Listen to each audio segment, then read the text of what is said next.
তো শহীদুল ব্লগ নামে একজন ভাই তিনি বললেন যে এই ফোনটা আসলে ফ্রি ফায়ার, পাবজি বা খেলা যায় কিনা বা খেলার পরে গরম হয় কিনা এরকম একটা কমেন্টস করছে। আপনি ৪ থেকে ৫ ঘন্টা অনায়াসে একটানা ম্যাক্স সেটিং এ শুধু ব্রাইটনেসটা ফুল করবেন না। এই সেটিং এ আপনি ফুলফিল আপ ৪ থেকে ৫ ঘন্টা গেম খেলতে পারবেন।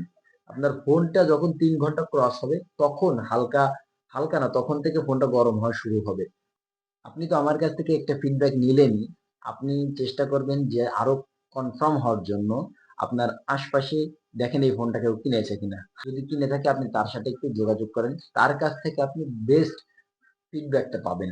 যেহেতু আপনি তার কাছ থেকে পাবেন কিভাবে আপনি ফোনটা হাতে ধরে দেখতে পারবেন, চালায় দেখতে পারবেন, গেম খেলে দেখতে পারবেন। তাহলে আপনি বুঝবেন যে এই ফোনটা আপনার জন্য কেনা কতটুকু যুক্তিসঙ্গত।